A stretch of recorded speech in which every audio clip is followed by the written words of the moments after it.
Okay. Student, today we are going to learn about the structure of human ear. In this, we will see all these structures, which is the outer side and inside also. Okay. So in last video, we see that why ear is so important, right? If suppose I am making any voice, okay. So that voice, how basically voice is getting produced? If suppose I am like doing like this, or if I am like making any sound like this.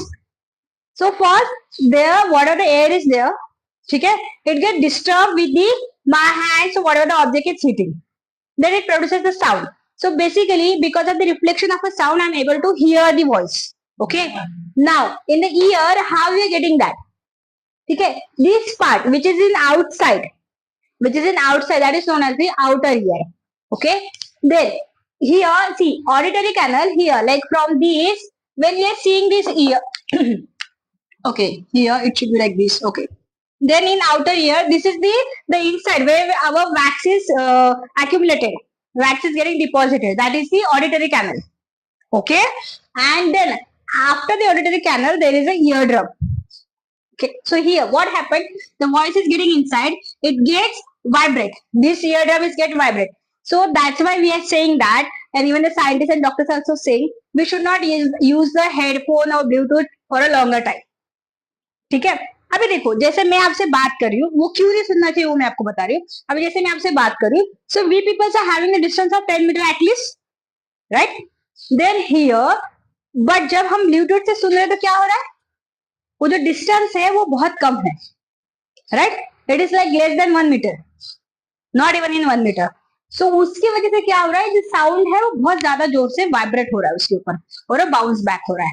And यहाँ पे year में जैसे हमारे nozzle में hairs होते हैं, वैसे यहाँ पे भी छोटे छोटे हेयर्स होते हैं, ऐसे लाइक दिस, एकदम छोटे छोटे हेयर. ठीक है. वो क्या करते हैं कि जो अनवांटेड डस्ट है वो यहाँ पे एक्यूमुलेट करते हैं, मतलब स्टॉप करते हैं उसको. That's why we are getting the ear wax. Okay. We should not have a very huge amount of ear wax in this canal, but the small amount is okay. Understood. Okay. Then here, but उसके बाद क्या होता है, जब हम यहाँ पे Bluetooth वगैरह ये करते हैं तो वाइब्रेशन की वजह से ये जो सीलरी मसल्स होती है, here is nothing but the ciliary muscles, तो वो इनएक्टिव होती है. ओके. जो एक्टिवेट होनी चाहिए वो इनएक्टिव होती है, और जिसकी वजह से जो साउंड है डायरेक्टली ईयर ड्रम पे जाके बम्बार्ड होता है, मतलब वो व्हाट यू कैन से उसको लाइक टकराता है, एंड देन उसके बाद ear drums are getting damage. Okay. ठीक है. तो ये ईयर ड्रम का हो गया. देन उसके बाद यहाँ पे ईयर ड्रम से फिर ये वाला जो पार्ट है that comes in middle ear. पहले हमने आउटर ईयर देखा. आउटर ईयर में क्या क्या होता है, ऑडिटरी कैनल होता है, टिम्पैनिक कैनल होता है, उसको टिम्पैनिक कैनल भी बोलते हैं. ओके.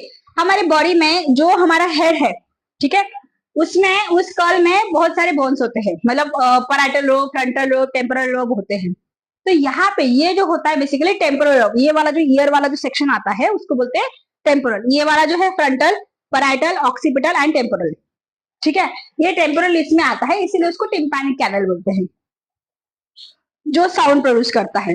ठीक है. देन उसके बाद आता है मिडल ईयर. मिडल ईयर में कौन से टाइप आते हैं, क्या आप मुझे बता सकते हो?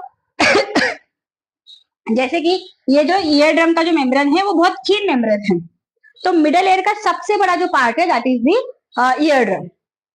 ठीक है. अभी मैंने आपको बोला ईयर ड्रम क्यों जरूरी है, क्योंकि अगर ईयर ड्रम नहीं रहेगा तो देयर इज नथिंग कि जो बम्बार्ड करके वो साउंड रिफ्लेक्ट करे और मुझे सुनाई दे. अंडरस्टूड. ओके. देन उसके बाद जो आता है वहां पे यहाँ से क्या होता है कि जो साउंड जो होता है आगे पुश होता है. ओके. और ये जो पार्ट है, ये steps, semi circular canals and cochlea, ये comes in inner ear part. वो बहुत ज्यादा इनसाइड है, समझे, ये बहुत ज्यादा इनसाइड है. देन यहाँ पे ये जो ट्यूब है, आपने देखा होगा कभी भी, अगर आप आपने ये फील किया होगा, अगर आपको सर्दी है तो आपके कान भी दर्द कर रहे हैं. ऐसा क्यों, ऐसा क्यों? हाँ, लाइक बेसिकली जो नर्व्स है वो कनेक्टेड है, और वो नर्व्स जो है वो क्या हो रही है, ये यहाँ से इससेशन ट्यूब जो है वो आगे जाके ये नोज वगैरह का सबका पार्ट जो है वो एक साथ आ रहा है, एंड देन उसमें वो कनेक्ट हो रहा है. अंडरस्टूड. समझ में आ रहा है? अंडरस्टूड. ओके. नाउ हियर, अभी देखो इसके बाद क्या है, ये देखो, ये द चेन ऑफ 3 बोन्स. ये जो बोन्स है ये बहुत छोटे छोटे बोन्स होते हैं, ठीक है, बहुत छोटे छोटे बोन होते हैं जो यहाँ पे है। अभी देखो ये जो हमारा जो ईयर है, आपने कभी सोचा ये ऐसे बहुत ऐसे मुड़ जाता है, क्यों मुड़ता है? कभी सोचा आपने ये क्यों? जैसे देखो अभी मेरा जो नोज है, मैंने नोज के इतना ही पोर्शन में घुमा सकती हूँ, बट ईयर का मैं सब पोर्शन घुमा सकती हूँ। वो कार्टिलेज से बना है, जो ईयर है हमारा वो कार्टिलेज से बना है, इसीलिए वो बहुत ज्यादा फिक्स बोन से नहीं बना है। समझ में आ रहा है? वो बहुत ज्यादा स्टक बोन से नहीं बना है। अंडरस्टूड? हाँ, इसीलिए आपने देखा होगा कि जो हमारे, बट बेसिकली जो ईयर होते हैं ये हर एक एनिमल में है, बट अपने आउटर साइड में है, अपने शो होते हैं, बाकियों के शो नहीं होते हैं। आपने कभी बर्ड्स के भी ऐसे देखे कान से शो हो रहे? तो उनके इनर ईयर्स होते हैं। अंडरस्टूड? उसीलिए उनके साउंड की फ्रीक्वेंसी ज्यादा होती है।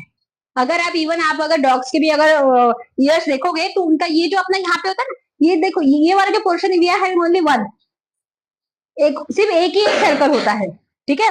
बट जो डॉग्स के जो ईयर होते हैं वो ऐसे, और फिर ना उसमें ऐसे बहुत ऐसे कैनल्स ऐसे होते हैं, तो आपको ये पता ही नहीं चलेगा कि एग्जैक्टली उनका ये जो ऑडिटरी कैनल है वो कहाँ पे है। समझ में? उसमें बहुत ज्यादा होल्स है, मतलब बहुत ज्यादा ऐसे कर्व्स है। इसकी वजह से क्या होता है, ये कर्व्स क्यों जरूरी है? कर्व्स क्यों जरूरी है? अगर ये कर्व नहीं रहेंगे तो साउंड कहाँ पे बम्बार्ड होगा? पहली बात तो ये है, समझ में? तो इसके लिए इसीलिए आप देखोगे कि डॉग से जो ईयर होते हैं वो बहुत बार उसके क्या, उनके ईयर से ढके हुए होते हैं, तो उसके लिए वो बेसिकली उनके नेचुरल क्लीनिंग सिस्टम है, जहाँ पे उनको साउंड सुनाई नहीं, मतलब साउंड बहुत अच्छे से सुनाई देता है लेकिन उनके ईयर्स में ईयर वैक्स बहुत कम होता है। बट हर एक डॉग के लिए अलग अलग है, इट इज नॉट नेसेसरी कि हर एक डॉग का वैसा ही है, it depends on the breed to breed and every dog is different. Okay, हाँ, तो अभी देखो अभी हमने ये पढ़ा ऑडिटरी कैनल जहां से ये वॉइस जा रहा है, ये three chain of three bones है, ठीक है। आपने ये देखा होगा कि जो बच्चे हैं कि जिनको बिल्कुल भी सुनाई नहीं देता, ठीक है, उनके पास एक यहाँ पे कॉकलियर इम्प्लीमेंट करके एक ऑपरेशन सर्जरी की जाती है, ठीक है। क्यों की जाती है? क्यों की जाती है? ओके, मैं आपको बताती हूँ। अगर कोई बच्चा ऐसा है कि जैसे कि कोई भी बेबी जब बॉर्न होता है तो उसके विद इन 48 आवर्स में एक टेस्ट होता है, जो टेस्ट बताता है कि बच्चे की हियरिंग कैपेसिटी है या नहीं है। ओके, और अकॉर्डिंग टू एज वो थोड़ी बढ़ती भी जाती है, बट एक अगर ये पता चलता है कि नहीं बच्चे की हियरिंग कैपेसिटी नहीं है, तो उस केस में क्या करते हैं, बच्चे को आइदर हियरिंग एड लगाते हैं। ओके, अगर हियरिंग एड से काम उसका चल रहा है तो बहुत अच्छी बात है, उसमें कोई ऑपरेशन की जरूरत नहीं है। लेकिन कभी कभी क्या होता है कि बच्चा कंप्लीटली डेफ्ट होता है, ठीक है, मतलब डम एंड डीफ होता है कंप्लीटली, तो उसको सुनाई नहीं देगा। आप मुझे बताओ कि जो बच्चे को सुनाई नहीं देगा क्या उसको बोलने आएगा? नहीं। हाँ, क्योंकि आप जब भी लैंग्वेज की बात करते हो, अभी देखो आप जहाँ पे यहाँ पे हर एक फैमिली में से अलग अलग फैमिली में से बच्चे हैं, राइट, लाइक कोई नॉर्थ इंडियन है, कोई साउथ इंडियन है, कोई पंजाबी है, ऑल दैट, तो वो अपनी लैंग्वेज बहुत अच्छे से बोलते हैं। क्यों? क्योंकि उनके घर में वही लैंग्वेज बोली जाती है, right? If suppose the one person who is from Maharashtrian family, he cannot speak Punjabi very well because उसके फैमिली में बचपन से वो नहीं सुन रहा है। अंडरस्टूड? हाँ, बट हाँ अगर हम लोग जैसे कि जैसे मुंबई एक सिटी है कि जहाँ पे हम लोग मल्टीकल्चर सोसाइटी में रहते हैं, वहां पे हम लोग दूसरे की भाषा अगर पूरे नहीं भी सीखते तो भी हमें समझ में आ जाती है, because we are listening that from a childhood. तो ये सबसे पहले लैंग्वेज का जो पॉइंट है दैट इज लिसनिंग। क्या है? लिसनिंग। अगर हम लिसन ही नहीं कर पाएंगे, जब हम लिसनिंग सीखेंगे तब हम स्पीकिंग सीखेंगे, तब हम रीडिंग सीखेंगे, और तब हम लोग राइटिंग सीखेंगे। समझ में? अंडरस्टूड? तो इसके लिए लिसनिंग बहुत ज्यादा जरूरी है। तो उन बच्चों में जिनका हियरिंग कंप्लीटली लॉस होता है उनको ये कॉक्लियर इम्प्लीमेंट किया जाता है, ठीक है। ये बेसिकली एक डिवाइस होता है जो साउंड हियर करता है, उसको मॉडिफाई करता है और फिर ये कान में सुना देता है, तो पर्सन जो है वो जवाब दे सकता है। अंडरस्टूड? और ऐसे लोगों के साथ जब आप बात करते हो तो आपको ये चीज ये करनी होती है, ध्यान रखना होता है कि we should speak very slowly. हम लोग पास पास नहीं बोल सकते क्योंकि वो डिवाइस उतने जल्दी कैप्चर करके उन तक वो बात नहीं पहुंचा सकता। अंडरस्टूड? हाँ, अभी तो एक नया डिवाइस है कि जिसमें लैरिंग्स को ऐसे लगाते हैं और जो साउंड होता है वो मॉडिफाई करके आपको सुना देता है। अंडरस्टूड? हाँ, तो बट वो उनके केस में होता है जिनका थ्रोट का नाव ये खत्म हो चुका है, मतलब जिनको सिर्फ बोलने में प्रॉब्लम है, सुनने में कोई प्रॉब्लम नहीं है। ठीक है, ओके। तो यहाँ पे देखो, ये ऑडिटरी कैनल, ये टिम्पैनिक कैनल, ये ईयर ड्रम, ये जो है नीचे का जो है this is the middle ear.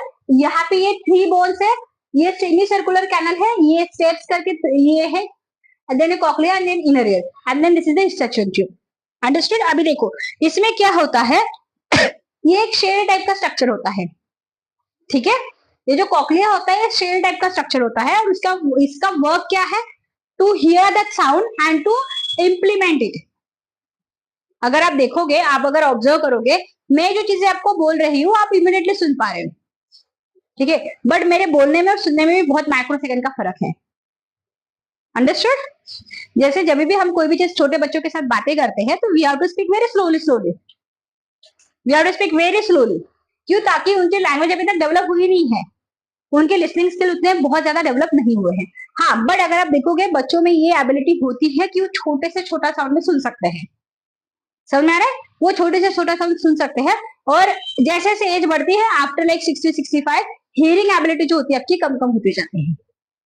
समझ में? तो वो नेचुरल है, उसमें कोई ये नहीं है। अंडरस्टूड? वो डिपेंड करता है आपका जेनेटिक्स पे और how basically you are taking care of yourself.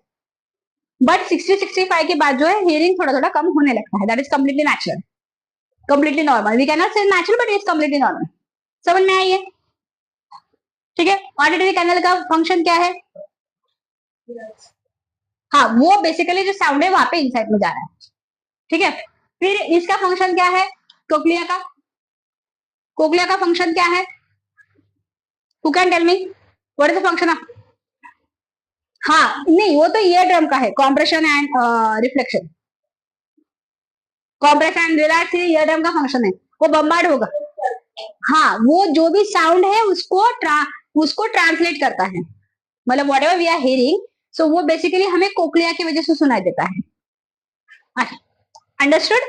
अगर आपका मेनली क्या होता है कि अगर आपका ये ईयर में यहाँ तक अगर दिक्कत है, ऑर्डिनरी कैनल में ये वो, तो वो बहुत ही माइनर ट्रीटमेंट से वगैरह वो क्लीन हो जाता है, ठीक हो जाता है।